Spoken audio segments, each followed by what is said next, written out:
Welcome everyone to rfsportsradio.com. My name is Rodney Fisher, and today we're going to be talking a lot about the NBA, the Dallas Mavericks, and the trip to Boston to take on Jason Terry.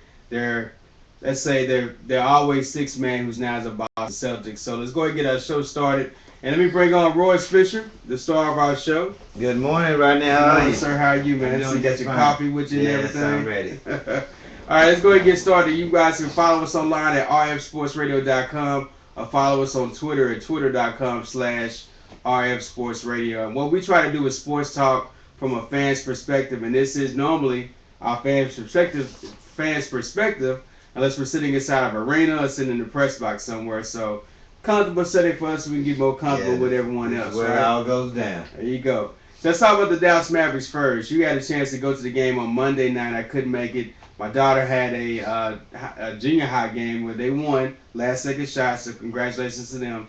But the Mavericks beat up on the Kings, and OJ Mayo had a really good game. He's had a good season. He's kind of been the barometer when it comes to how this team is going to play based on how he plays.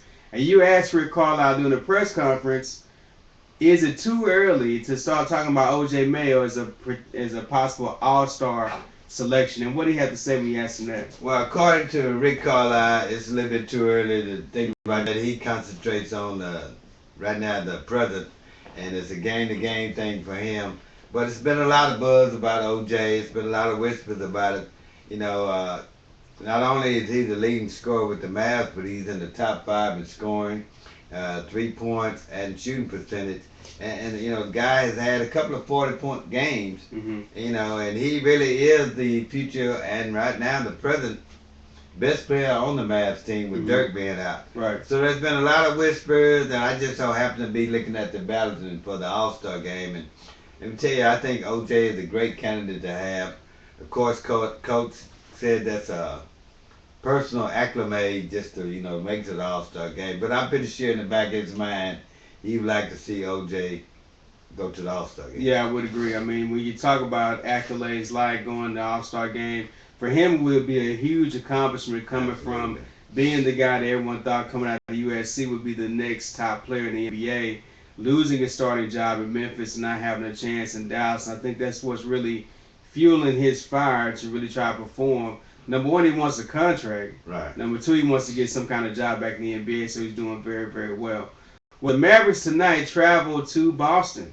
And for the first time, they put together two back-to-back road wins before winning at home. They got a three-game win streak going into Boston, but they do have to face Jason Terry. Now, Maverick fans, if you're a Maverick fan, you're already familiar with having to face some of your championship players, right? You've had to do Tyson Chandler, Deshaun Stevenson, but this year's a little bit different with Jason Kidd, and of course Jason Terry, who the Mavericks haven't had to play against since 2004 is when the last time the Mavericks played against him. And based on what he was able to do as a six man, they went ahead and actually went after Jason Terry.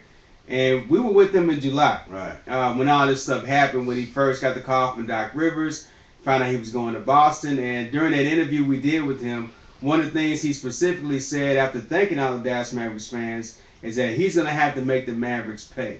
Right. So tell me your thoughts on the Mavericks going up there and Jason Terry finally have a chance to play against the Dallas Mavericks. Well, I'm pretty sure it's exciting to go up against your own team. Everybody wants to do well.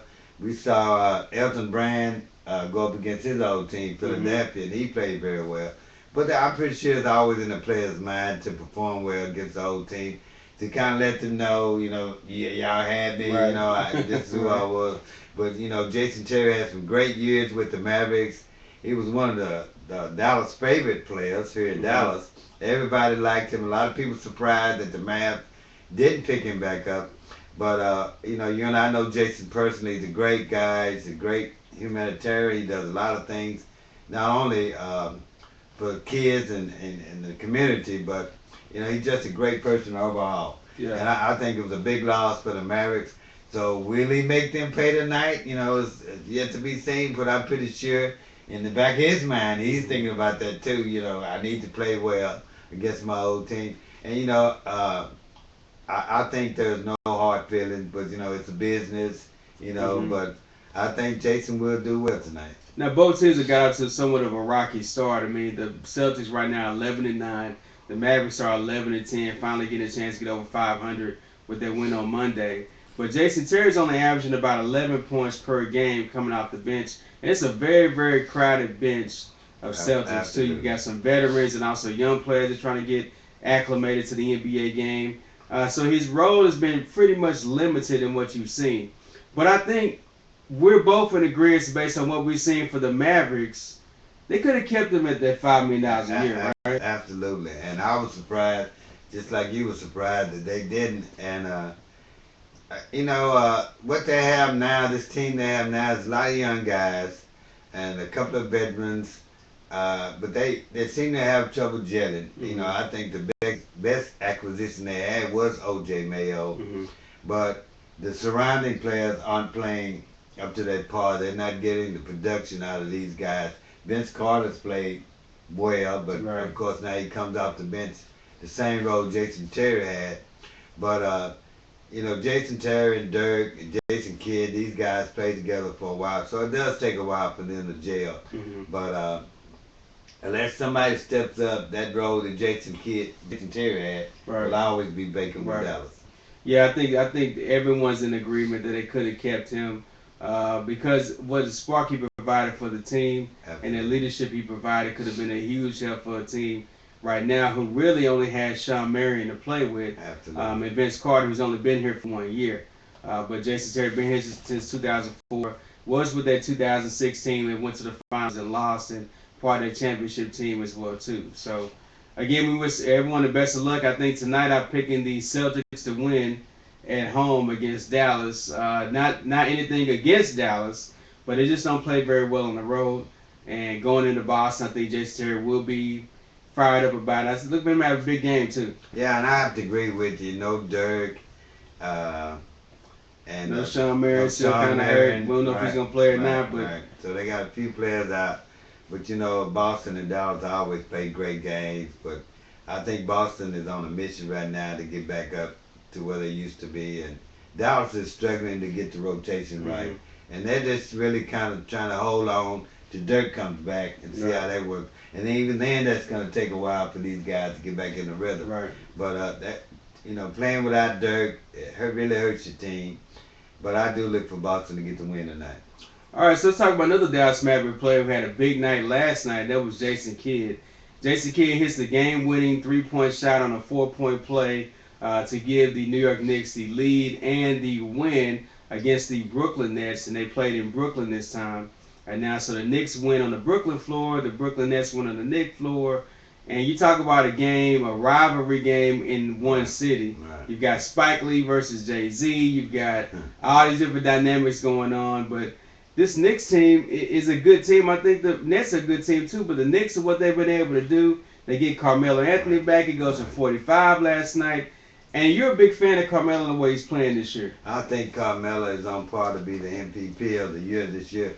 But what's so funny is this first time I can ever remember in a while that New Jersey and New York have had such great Well, teams. now it's Brooklyn, New York. I'm telling you, Brooklyn had such great teams. I mean, I don't know what they put in the water up there, but everybody seemed to go up there now and do very well. Both teams have been revamped. The addition of Jason Kidd to the New York Knicks has really provided leadership for them that they didn't have. And Kidd has been playing the best ball I've seen him play in years. I mean, he's become a three-point specialist. He doesn't shoot a lot, but when he does, his shots are chosen right, and he usually knocks them down well. But this team is playing great. It'll be surprised to see who comes out of this. It's going to be a battle for New York. And, I remember watching the movie, The Escape from New York. So we'll see who escapes out of New York right? with the win, right. This next team has been very, very impressive. They're 16-5, I believe, right now, and they beat all the top teams. They beat Miami. They beat everyone else as well too. The question is now: is it going to be sustainable for the Knicks? Are they going to be able to kind of put these wins together to make something happen? And the way Carmelo's playing, who can knock him right now? And let's not forget they're going to get Stoudemire back eventually. Yes. And he has to be a part of that offense as well too. He should be a great fit. And they're stacked. I mean, they're one of those teams that are really stacked in terms of what they have and what's available to them. And both teams have deep benches. They have young guys that are performing, and Avery Johnson has done a great job with them. I think this Brooklyn team is going to be a force to reckon with for quite a while. But you know, the power in the East is not like it used to be. We do True. have some young teams. Some of the dominant teams Hmm. are still there, like Boston and Miami. But you got a lot of good teams coming out of that East, Hmm. and I mean, a really good team. You know, we got Minnesota, we got Philadelphia, Hmm. Milwaukee's playing great. You know, these young guys now in the NBA are really coming into their own. And I tell you, a couple of years, the power is not going to be in the East or West. The power is going to be on both sides. You know, Hmm. it's been for a Well, while I going to would be agree with dominant. that. I would agree. So And those Miami Heat fans that are you out better there enjoy watching it. and listening, You better enjoy it. don't worry about your team right now. They understand what the goal is a championship. They coast it right now. They get to the playoffs, and Right. trust me, they will turn it up during the playoffs. So let's jump to the Western Conference real fast and talk about a team that we got Go a chance to Lakers. see start the season. We were in LA for their first game. This new look Lakers team with Steve Nash, Kobe Bryant, Dwight Howard. I mean, you got three potential Hall of Famers on one team. They do a coaching change. Mike D'Antoni comes in, and we haven't seen any real increase of Productivity, scoring, right? anything at all with D'Antoni. And they lose last night to the Cleveland Cavaliers of all teams. And Kobe goes for 42 points. And right now, I believe they're 1-10 or some crazy stat like that. And 9 and With, 13 for the season, right? yeah, but they're 1-10 when Kobe scores over 30. Right. And if you look around, no one else is really scoring. You've got Dwight That's Howard it. taking 9 shots a game. Better World Peace taking more shots than that. And Right. Dwight Howard looking lost on defense. The players looking lost on defense and offense. So I want to get your opinion on what you've seen. I know you really wasn't touting this team when they got together, but based on what you've seen, what needs to happen for the Lakers to get right? Well, you know, the scariest thing about this season so far this year was what the Lakers was going to present on the floor. Everybody was Mm-hmm. terrorized because they got Dwight Howard and Steve Nash. You know, and I didn't get pressure behind that because, you know, I talked about it. And it looked good on paper, Right. but you still have to gel as a team. And I'm beginning to think that this team is really not just that good. I think Kobe is really the only star there. I know they're waiting on Steve Nash to come back, but if you remember the first game of the season, the Dallas Mavericks beat them without Dirk, Mm-hmm. you know, on the first game. And to me, that was a sign right there that this team wasn't that great. They didn't perform that well. Dwight Well, Howard doesn't seem to be fitting in well. I don't know if he's still injured or not. Uh, Steve Nash goes down. And other than that, what do you have left? well, Paul Gasol is not playing that great. I really chalk that up to First game Uh, jitters, well, not just first game jitters, but I also chalk that up to Mike Brown. Mike Brown. Exactly. The way he had the offense running that first loss. And I said it then about I knew he was going to be gone after that first game. With that said, though, after talking to Kobe when he was here in Dallas, I do tend to believe him and D'Antoni when they say once Steve Nash comes back into the picture, we'll see more of the D'Antoni style offense. Kobe's been on record as saying that he wanted D'Antoni to be here once he knew Phil Jackson wasn't going to be an option.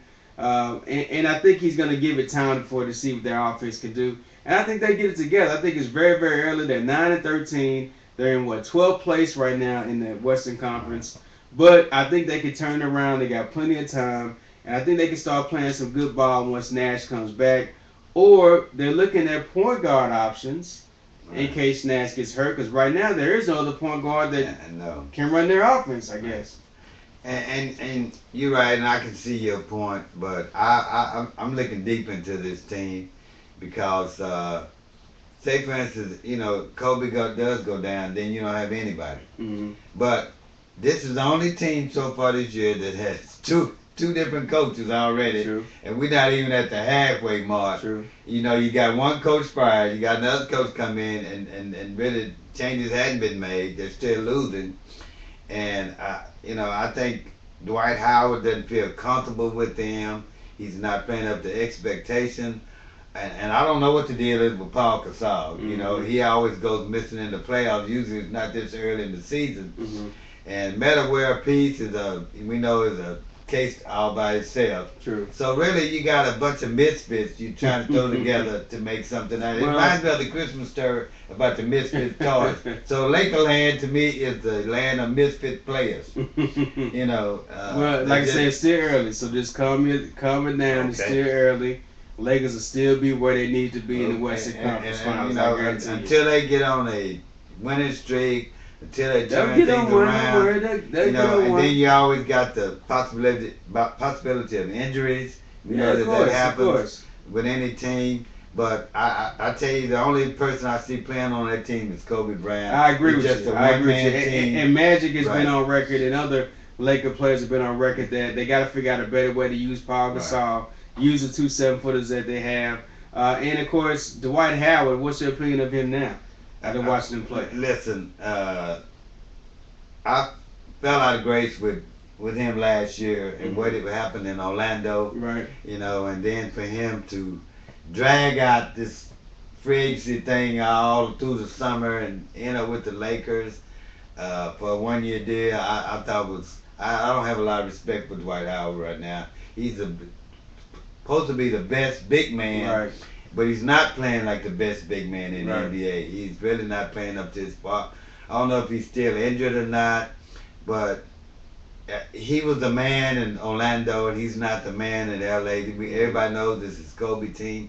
But if you look at Kobe Bryant now, you can see the frustration he has on his face. Of course, yeah, You know, absolutely. it kind of reminds me of when Michael Jordan Absolutely. finished his career with the Wizards. Nah, You know, I wouldn't go I'm that serious. far. I wouldn't go that far. I'm serious. No, I wouldn't go that far though. I think. Mark my it's word, two I'm saying it on different camera situations. now that the Lakers will not. Kobe finish in is the better. top five Kobe in the is West. better right now than Michael Jordan was when he was with the Wizards. Yeah, So we'll it's see. a totally different situation. We'll see. All right, let's go ahead and get you guys some of the picks for tonight's games in the NBA. We'll start out, of course, with the Brooklyn Nets taking on the Toronto Raptors. Royce, who you like in this game? I'm going with Brooklyn.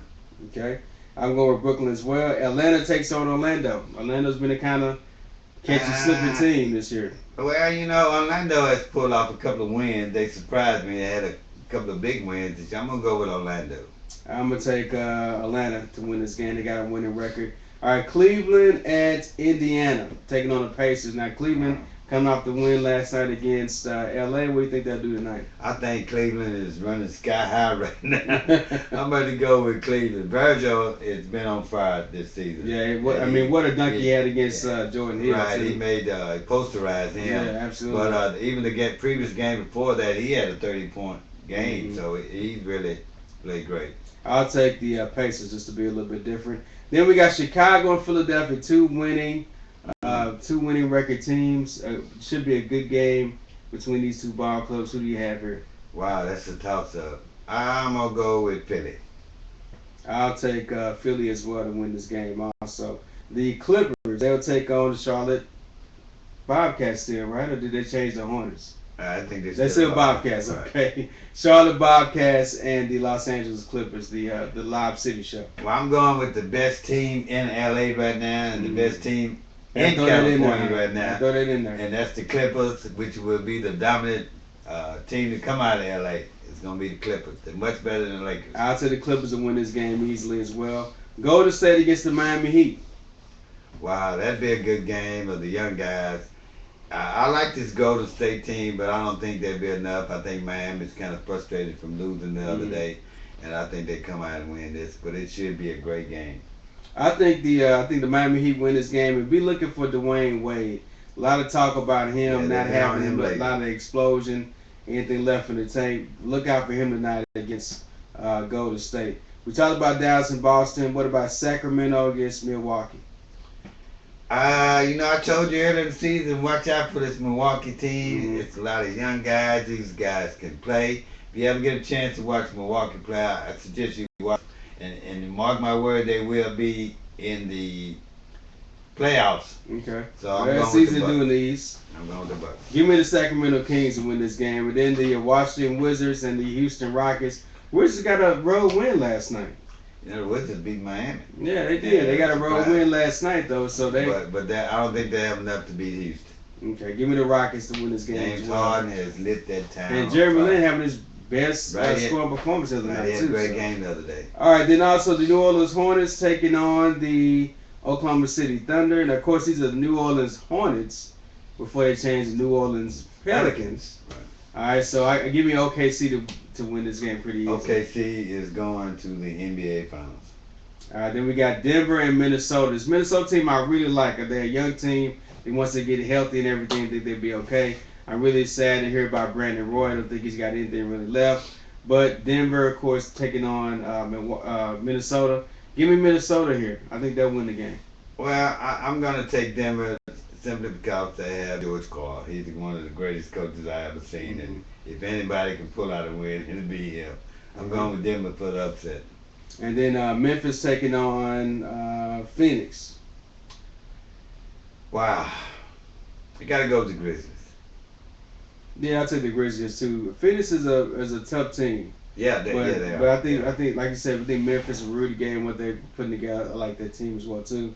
And then the team with the best record in the NBA seems like every time no one talks about the San Antonio Spurs taking on the Utah Jazz.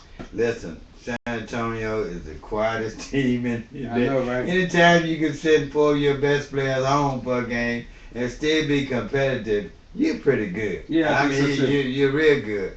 I'm going with San Antonio. Yeah. With Tim Duncan. Ginobili.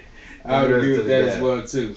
Well, before we go, guys, we want to give you guys a little more information before I let you go. Now, the D League, y'all know the NBA Developmental League. They just going to put a team in Veracruz, Mexico. Wow. Yeah, Veracruz, Mexico is going to be sponsoring the team. And then in other news, basketball news, since we talk about basketball, an Indiana high school girls team wins a game last night 107-2. Are you serious? 107. Well, could they stop it at 50-1 or 60-0? 107-2. That's almost wow. You know, and we had a guy that scored 138 points in a game. I mean, this is 107-2. But you know, it's great that they're putting a team in Mexico because, as you know, I go to Mavericks game, huge Hispanic following for basketball. You know, they really support the Mavericks. I don't know about these other. I'm pretty sure Phoenix and some of these other towns, but that's a great step in going international for the NBA. Absolutely. I think it's a great idea. So we thank everyone for tuning in. Make sure you go to our website, rfsportsradio.com. Follow us on Twitter at twitter.com/rfsportsradio. Royce, I want to thank you for joining me on the show. And it's time to refresh my coffee. Go ahead and refresh your coffee. And we'll thank everyone for tuning in. Make sure you tune in tomorrow morning, and we'll be live with DeSoto head coach Claude Mathis in DeSoto, and also broadcasting the game on Saturday night, 6 p.m. right here on rfsportsradio.com. See you guys tomorrow. Until then, sports talk from a fan's perspective, rfsportsradio.com.